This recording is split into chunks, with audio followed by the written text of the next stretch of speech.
Savez-vous ce qui se passe dans la tête d'un recruteur en Suisse spécialisé dans l'ingénierie et la finance? Ben moi non plus, mais nous aurons la chance aujourd'hui d'en savoir un peu plus, car j'ai le plaisir d'accueillir Clémence Marin, chargée de recrutement senior chez VIT Partners, un cabinet de recrutement basé à Genève. Clémence a suivi des études juridiques orientées en droit du travail.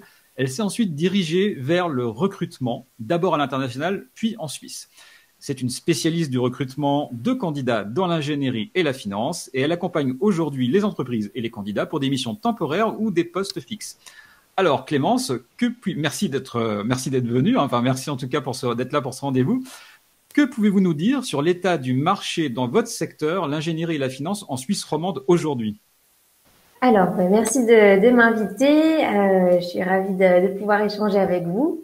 Et pour répondre à votre question, mais je dirais que le marché est assez dynamique sur le secteur de l'ingénierie. On a beaucoup de demandes de la part des bureaux d'études, des entreprises générales ou des offices cantonales. Donc, beaucoup de demandes en ingénierie et donc à nous de rechercher les meilleurs profils sur ces emplois-là.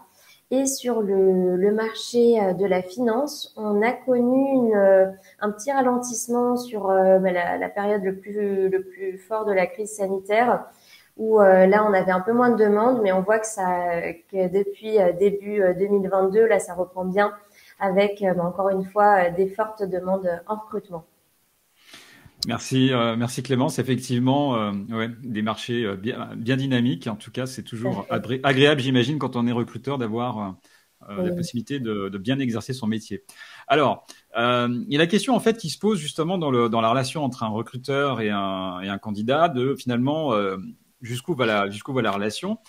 Moi, j'aimerais savoir en fait, est-ce qu'il faut créer en fait, alors évidemment, on va créer une relation avec un recruteur, mais est-ce qu'il faut l'entretenir cette relation en fait? Quel est le niveau d'échange, de relation qu'on doit avoir avec un recruteur quand on est un candidat? Je dirais que c'est, selon moi, assez important de créer une relation avec le recruteur, c'est-à-dire de bien connaître son interlocuteur, d'être transparent avec lui pour vraiment lui faire part de ses attentes, de nos attentes professionnelles, de ce qu'on recherche, du type d'entreprise qui pourrait nous intéresser. Donc, pour moi, c'est important qu'il y ait un vrai partenariat, un vrai climat de confiance qui s'installe entre le recruteur et le candidat. Et donc, c'est donnant-donnant, c'est-à-dire que le candidat, pour moi, doit tenir au courant le recruteur de tout changement dans sa situation, mais aussi voilà si ses recherches évoluent, s'il a des pistes qui avancent. Et le recruteur, lui aussi, pour moi, doit être transparent avec le candidat sur les processus de recrutement, sur également les conseils qu'il pourrait lui donner pour améliorer ses candidatures. Après, donc des échanges, il y en a beaucoup, surtout au début, je trouve, du processus de recrutement pour vraiment voilà faire un point sur tous les éléments que j'ai pu citer auparavant. Mais une fois que tous ces éléments sont connus par le recruteur, pour moi, il n'y a pas besoin non plus de le relancer toutes les semaines pour lui demander où ça en est. Faites confiance aussi au recruteur, il a votre profil, il connaît vos attentes, donc c'est bien de le rappeler de façon régulière, mais je dirais une fois toutes les 2 semaines ou tous les mois, ça me semble bien suffisant. Merci Clémence. Donc en fait, si je comprends bien, c'est vraiment, voilà, faut vraiment vous envisager comme un allié en fait, hein, vraiment un vrai partenaire d'ailleurs, un allié. Tout à fait. Oui, oui, c'est vraiment le recruteur qui peut aider le candidat à trouver un emploi, mais également le candidat en étant disponible pour le recruteur et vraiment en lui indiquant ce qu'il recherche et voilà, les deux agissent main dans la main. Alors, en tant que recruteuse, enfin, je sais pas comment on dit, oui, recruteuse, recruteur, quels Oui, sont les deux vont. ouais, ouais, on est devant, oui. Quels sont finalement les outils que vous, Clémence, à titre personnel, en fait, vous utilisez pour chasser vos candidats? Comment vous arrivez à attraper des candidats? Alors, il y a plusieurs outils qu'on utilise. Mais tout d'abord, on va faire appel à notre réseau, au vivier de candidats qu'on connaît pour voilà, les appeler, savoir si eux seraient intéressés pour une nouvelle opportunité et puis sinon faire jouer aussi la cooptation. Peut-être que le candidat qu'on appellera ne sera pas à l'écoute du marché, mais dans son réseau, il connaît peut-être quelqu'un qui pourraient être intéressés. Donc, le réseau, c'est pour moi le premier outil qu'on peut solliciter. Et puis ensuite, il y a les job boards. Donc, les job boards qui sont sur Suisse, en tout cas, JobUp est vraiment largement répandu. Et sinon, LinkedIn. LinkedIn, c'est vraiment le réseau numéro un pour déjà avoir de la visibilité sur l'offre d'emploi, donc publier une offre, et ensuite exercer ce qu'on appelle la chasse, donc faire des recherches sur LinkedIn pour démarcher des nouveaux profils et voilà, agrandir son réseau. On voit hein, donc effectivement dans votre recherche de candidats le nombre d'outils digitaux en fait que vous utilisez, hein, JobUp, LinkedIn. Alors comment aujourd'hui, d'après vous, en tant que recruteur, en fait, comment bien se vendre en tant que candidat justement sur le digital finalement? C'est vrai que c'est pour moi important d'être présent sur différents réseaux, donc vraiment de diversifier sa présence en ayant un CV à jour sur JobUp, en ayant son profil LinkedIn à jour. Ce qui est important pour moi, c'est d'être clair et concis sur son parcours, sur sa formation, mais aussi sur ses attentes. Par exemple, sur LinkedIn, on peut dire aux recruteurs qu'on est à l'écoute du marché. On peut même avoir un petit bandeau qui annonce qu'on est à l'écoute du marché. Et donc, c'est vraiment important d'avoir cette visibilité donc sur le maximum de job boards, mais surtout avec un profil à jour. Donc, il faut pas hésiter à voilà le renseigner. Voilà, dès qu'on change d'emploi ou dès qu'on acquiert une nouvelle compétence, de le renseigner sur ces job boards.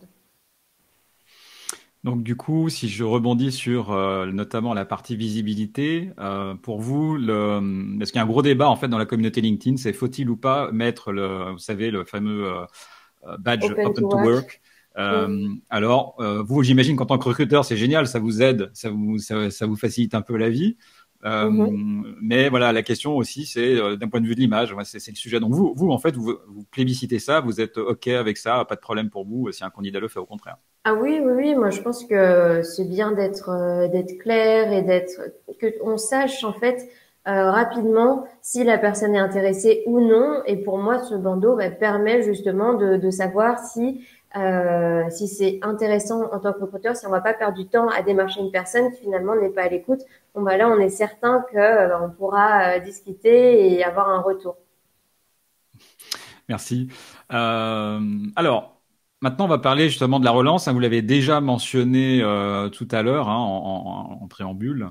On va prendre le cas, vous avez donc un candidat avec qui vous avez un échange. Comment ça se passe? Est-ce que vous lui donnez des instructions pour vous relancer en lui disant bah, écoutez, je reprends contact avec vous dans tant de temps, ou est-ce que vous ne dites rien? Et qu'est-ce qui se passe en fait si on vous relance trop tôt ou trop tard? Enfin voilà, en gros, comment vous prenez-vous en tant que recruteur le fait qu'on vous relance? Alors, moi, j'essaye d'être transparente sur les différentes étapes du processus de recrutement.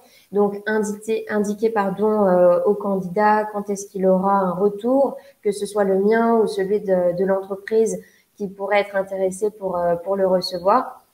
Donc voilà, je lui dis sous une semaine, je reviendrai vers vous pour vous annoncer à la suite du processus de recrutement.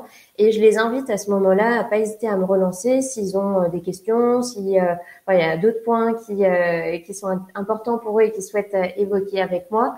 Voilà, de vraiment pas hésiter à me recontacter sur ce délai. Et puis, non, moi, je suis plutôt favorable au fait que les candidats relancent. Pour moi, ils sont partie prenante au processus de recrutement. Donc, voilà, ne pas hésiter à rappeler, à avoir des nouvelles, surtout si le recruteur a dit qu'il revenait vers eux sous 10 jours et qu'il ne le fait pas. Pour moi, il est d'autant plus légitime à rappeler. Et puis vraiment oui, tenir au courant le recruteur, notamment s'il y a un événement important dans sa vie professionnelle comme voilà une piste qui s'accélère ou finalement le candidat qui a plusieurs offres en parallèle, c'est important qu'il puisse tenir au courant le recruteur. Après si sa situation n'évolue pas, bon là il n'est pas obligé de relancer toutes les semaines, hein, sinon ça peut être un peu lourd côté recruteur. Mais voilà, enfin, pour moi, c'est un vrai échange et encore une fois, une relation de confiance entre le recruteur et le candidat. Merci Clémence. Et la relance, alors, c'est plutôt téléphone, plutôt mail. Enfin, qu'est-ce qu'il faut privilégier dans ce cas-là? Les deux peuvent être intéressantes. Peut-être un mail, et puis si vous n'avez pas de réponse, un petit coup de téléphone. Mais oui, pour moi, les deux sont pertinentes. Merci. Alors, on va parler maintenant des annonces, hein. Vous, en tant que cabinet de recrutement chez Elite Partners, vous postez évidemment des annonces, ce que font tous les cabinets. Euh, Déjà, alors peut-être une première question toute simple, en fait, dans les annonces que vous postez, en fait, vous recevez combien de candidatures? Est-ce qu'il y a une règle générale? Est-ce que ça dépend vraiment du profil? Enfin, quel est le retour, en fait, à peu près, juste pour nous informer comme ça. Je dirais que ça varie vraiment beaucoup, beaucoup. Et même quand nous, on publie une annonce, on ne sait pas combien on aura de retours. On sait que sur des offres en IT, en informatique, on a très peu de retours, très peu de candidats qui postulent. Donc, je dirais moins d'une dizaine. Et après, sur des postes un peu plus support, là, on peut avoir entre 20 et 30 retours de candidats. Donc vraiment, ça varie, et sur des postes très pénuriques, on peut avoir zéro postulation. D'accord. Bon, ouais, oui, mais en fait, là, vous êtes vraiment sur des chiffres extrêmement raisonnables, hein, par rapport à ce que parfois on peut voir. C'est vrai. Hmm. C'est vrai. Après, je pense que tout dépend de l'offre qu'on postule et des prérequis qu'on demande dans l'annonce. Plus on va être généraliste, plus on aura des retours. Ouais, forcément. Alors du coup, bah, on va parler justement de cette annonce, hein, de comment elle est faite. Justement, en tant que candidat, on se pose toujours la question de savoir est-ce que je peux répondre ou pas. Mhm. Vous voyez, parce qu'on se dit, voilà, bah, non, bah là, j'ai pas tous les critères, ou alors bah là, au contraire, je les ai. Enfin bref. Alors quand on a tous les critères, évidemment, on répond, mais la question c'est plus quand on les a pas tous, qui est à mon avis la plupart du temps quand même. Mhm. Alors en fait, c'est quoi la limite? Qu'est-ce que vous, en tant que recruteur, finalement, si vous avez 10 must-have, enfin 10 compétences Mhm. requises, à partir de, alors je prends cet exemple de 10, hein, mais c'est une base de réflexion, à partir de finalement de combien on peut, en tant que candidat, se permettre de postuler sans que finalement ce soit pour vous quelque chose d'inutile, quoi. Mhm. Je pense qu'il est jamais inutile de postuler, même si on n'a pas tous les prérequis. Et puis, faut regarder souvent sur les annonces. On note, ben voilà, niveau d'anglais bilingue nécessaire. Enfin, on note si c'est nécessaire, si c'est un must-have, si c'est voilà un plus, un atout. Bon, bah, si vous n'avez pas les prérequis qui sont simplement des atouts, faut postuler, faut pas hésiter.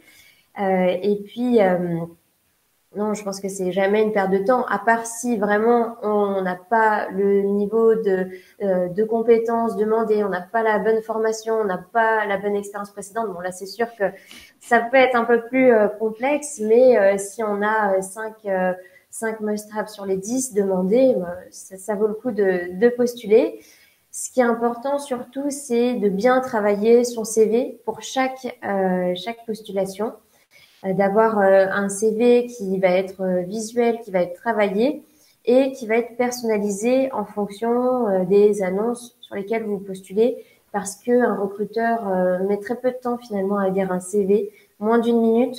Donc, il faut absolument essayer d'avoir quelque chose de visuel, d'avoir quelque chose de clair et de concis qui favorise finalement l'avancée dans le processus de recrutement. Merci Clémence. Alors du coup, on va parler bah, justement de ce CV. Là, quand vous recevez un CV, quelles sont les premières informations que vous recherchez? Vous recherchez quoi tout de suite, en fait, immédiatement? C'est quoi que vous recherchez? Alors, donc le CV, ben moi je vais vraiment m'aider des attentes du client, de l'annonce, voir si ben, en termes d'expérience précédente, on répond à ce qu'attend le client. Après, donc je vais passer un petit moment sur la partie expérience professionnelle et sur la partie formation, voir si le diplôme est en lien avec les attentes du client. D'accord. Ouais, parce que vous, notamment dans l'activité d'ingénierie, j'imagine qu'effectivement, il y a parfois ou peut-être plus souvent d'ailleurs, des prérequis quant à la formation, c'est ça, hein? Est-ce qu'on préfère un Oui, ingénieur qui le a fait diplôme, telle c'est filière? ça. Le diplôme d'ingénieur ou le CFC de dessinateur, ça va être souvent un prérequis dans ces métiers-là. Et puis l'expérience professionnelle qui est vraiment pas à négliger. Plus on avance dans ces expériences, dans ces expériences professionnelles, plus il faut les mettre en avant et noter les logiciels qu'on maîtrise, mettre en avant les réalisations qu'on a pu faire. Très bien. Qu'est-ce que vous pensez, Clémence, des CV vidéo? Alors, des CV vidéo, moi, c'est vrai que j'ai peu l'occasion d'en voir. Peut-être parce que je travaille plus sur des métiers dans l'ingénierie, dans la finance. Mais sinon, je pense que ça peut être une bonne idée pour se démarquer, euh, surtout sur des métiers qui nécessiteraient de faire preuve de créativité. Là, je pense que ça peut être un bon support pour mettre en avant ses compétences techniques. Attention, une nouvelle fois, le recruteur a peu de temps pour chaque CV. Je pense qu'il vaut mieux adopter un format court et un format qualitatif pour que on puisse rapidement voir les compétences techniques de la personne et avoir un rendu qui soit au niveau ou qui soit assez qualitatif. Merci Clémence Marin. Donc, je rappelle que vous êtes donc chargée de recrutement senior pour Vite Partners et que vous êtes spécialisée dans le recrutement de profils dans l'ingénierie et la finance. Merci beaucoup en tout cas pour votre la gentillesse en fait de simplement nous avoir montré ce qui se passait un peu du côté du recruteur, ce qui se passait un peu dans le cerveau d'un recruteur. Quelle vision vous aviez des candidats, quelle analyse vous aviez d'un certain nombre de postulations. Merci beaucoup, c'est très très sympa. Et puis, écoutez, je vous invite à prendre contact avec Clémence Marin si vous avez des questions ou si vous êtes un ingénieur ou si vous êtes dans la finance. Eh bien, je pense qu'elle sera ravie de vous avoir et de récupérer un certain nombre de candidatures. Voilà, merci en tout cas, bonne journée et à très Merci. bientôt. À bientôt. Merci.